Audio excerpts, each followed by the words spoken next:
Hey plant fam! Welcome back to my channel. If you are new here, my name is Jaclynn. This is my jungle, and if you're not new here, thank you so much for coming back. I really appreciate you. So today I have a video that was highly requested by you guys, and I'm basically just gonna step by step show you literally every single thing I do when I water my plants. So we've got a big watering day today. I just got home from New York the other day and all of my plants are very thirsty.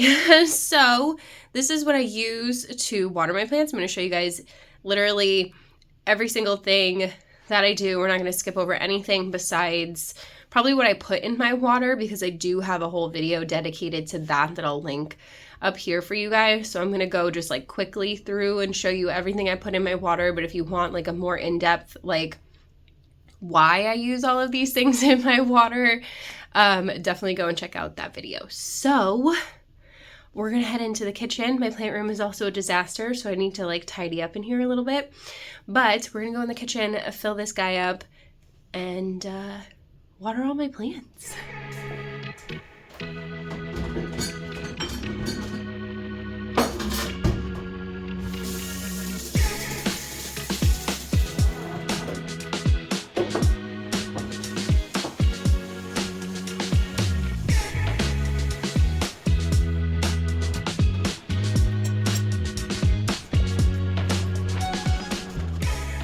Okay, so now that I have filled up this giant 5-gallon, this is a 5-gallon, I'm pretty sure they sell these at Lowe's. This is the Primo brand, and you could just buy the water like this. I don't know how much it costs, I'm not gonna lie. But then I also have this, which is from the same brand that you can get at Home Depot or Lowe's, and it's basically going to pump the water. It's quite dirty and gross because it's always in my water with all of my stuff, but it literally just goes right in there and you can charge it. It's got a USB, mini USB. I think it's the same charger as like my phone even. So really easy to charge. So the only thing that I have been doing differently is this in my water. So this is a houseplant tap water conditioner. This is the only thing that's not going to be in that other video.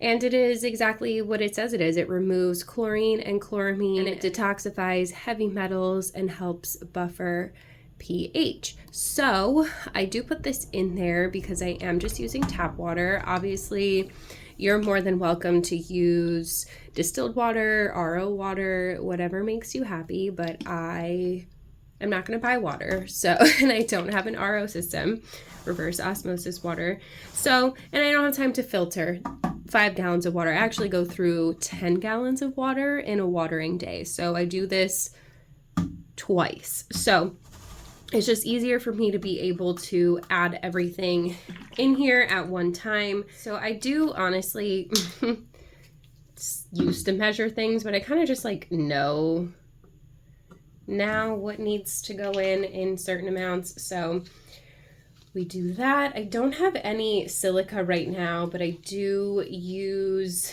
the monosilicic acid. I will leave it linked down below for you from Impello Bio. So that is like my go-to, but it's okay that we don't have it. I also add in my fish shit. You guys know I love this shit. It is a soil conditioner. It helps your roots grow. So I put in a little sploosh of that. I also have the Fox Farms Bush Doctor CalMag. Same thing, 1 tablespoon per gallon, teaspoon per gallon. So I just kind of 1, 2, 3, 4, 5, like that. Not using any NPK today, although I am coming up on my time to be due for that. And then of course, you guys, my Urban Gardener Super Growth Elixir plant food refill. This is not just plant food. Honestly, it helps protect your plants from pests. It makes them stronger, more resilient to drought. And my plants love this shit. So I use this in place of kelp fertilizer. It does have kelp in it, but it also has lots of other really great stuff in it as well. Safe for the environment, safe for your kids, safe for your pets, all that good stuff. Safe for the bees, made in America. Like, obviously I'm going to leave this link down below for you guys with my discount code. I also spray it on foliage. They have a foliar spray, but this is the refill. So there is that. And then the last thing that's going to go in is my humic acid. Humic acid is just going to help to absorb all of the nutrients that we're putting in the water. Help the plants absorb it, and it makes the water brown. So just a little splash of that in there. And aside from the silica that I don't currently have right now, I need to buy a new bottle. That's everything I put in my water, but definitely go and check out that other video. Like I said, if you want like a more in-depth explanation why that stuff goes in my water. Okay, so now I've got this tube here with my little filter on the end. I'm gonna put it in there. And voila, we are ready to get to watering. So I do give her a nice good mixy mix. Eventually this will fall to the bottom. So you just want to make sure that you're getting an even amount of everything in the water. And then I have multiple watering cans. All of these are coming from Temu, and I will literally make sure it's nice and mixed. Push this button here, and out comes my water. The first few kind of come out a little more clear until I think it fell to the bottom now. So I do keep just like mixing her up in there. And I have 3 watering cans. I don't know where the third one is, probably behind me somewhere in this mess. I'll fill all 3 up at one time and get to watering. I used to use a sprayer. So you can see there's a sprayer in the corner back there that I use for when I put out nematodes. I stopped using the sprayer because it's messy and I wasn't able to actually get a good idea of how much water my plants were getting because it comes out such small amounts at a time. So, watering can number 2.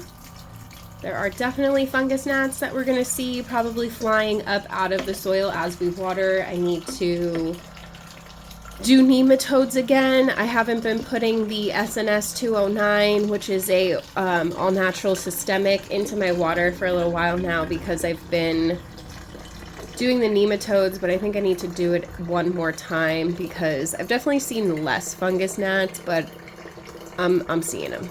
They're around. It's pretty humid and warm in here, and I feel like they're thriving. So there's quite a few.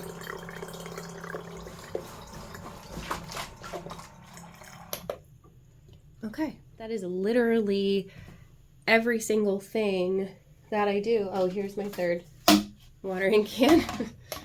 It's hard to find like big ones. I need to get bigger ones. I really love this one though. I could show you without spilling it because the spout is so narrow on it. It's good for like my seedlings and my smaller plants. And then these ones with the wider spout are good for like the really big plants to get them nice and saturated much faster. Making sure I'm keeping it mixed as I go. Gets a little easier now that we've used some of the water. And like I said, I'll do this twice. So I used to only need the 1 5-gallon, but I have so many thirsty and big anthurium now that I need to use 10 gallons of water. So, and for like all the Hoya and everything out there in the living room and in the kitchen, that needs to be watered too. So I use quite a bit of water, quite a bit of plants. All right, so there we go on that. All right, so here are some of my seedlings, and I'd say the most important thing when you're watering is to make sure you're being thorough and that you're covering all of the soil. See how I'm moving around, and making sure that it is fully saturated. It's a little bit easier with these smaller ones to be able to tell, but I don't want to go in and just water like this, because now half of the plant here didn't actually get water, and you want to make sure that the roots are fully saturated here.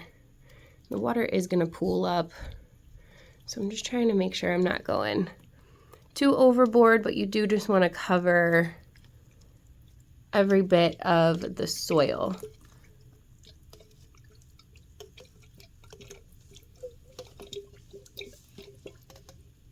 These are my little forgetti-eye babies. Some paps over here. And you see that didn't go very far. So, but I have another one right here ready to go. This one comes out a little faster.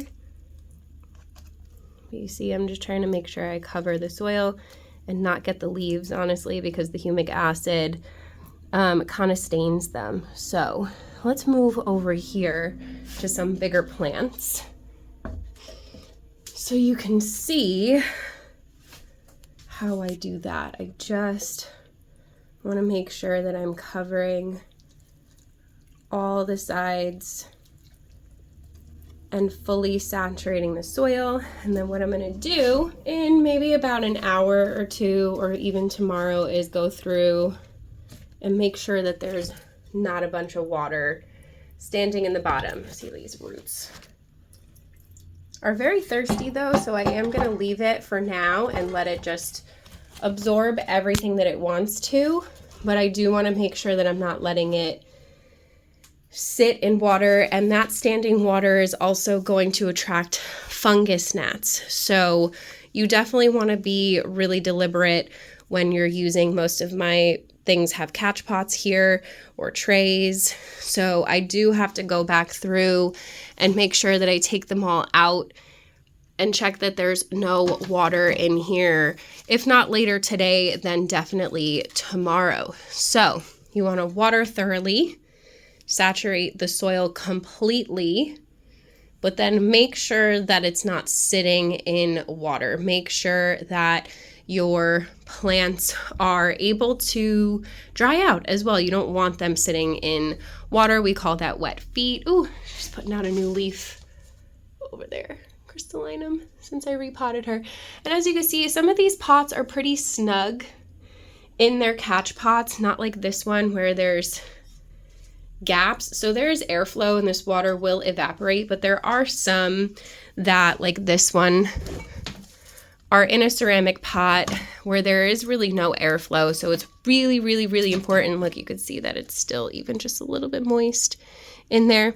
You want to be really, really careful that you're not letting it just sit with the water and no airflow, because you're going to create a lot of problems for you, your plant, and you might get root rot. So that is it. But I like the porous ones. That's why I like the terracotta with no drainage, because they will actually absorb some of the excess moisture for you because they're unsealed clay. So yeah, that is pretty much the ins and outs of watering my plants. So I've got quite a bit to get to in here, and there's quite a bit of mess and things in my way. So I'm going to turn you guys around, put some music on, and let you watch me do some of this stuff. So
Okay fam, so that is today's video. I hope that this cleared up any questions that you guys had for me or just in general about watering your plants. There's literally, you can probably hear it dripping. It's fine. Everything is fine.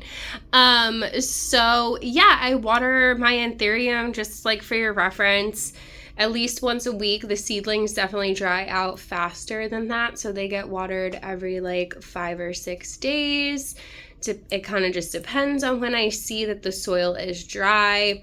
And some of these much larger babes, obviously they get watered more like every 7 to 10 days. So I do try to like even it out and do it once a week. I'm not gonna lie. So did go through my whole 5 gallon. If I can find this on Amazon, I'll leave it down below for you guys. If not, I'll find a similar one in case you don't have access to a Lowe's or anything like that around you. But let me know in the comments below if you still have any questions concerning my watering routine, how to water your plants, things along those lines.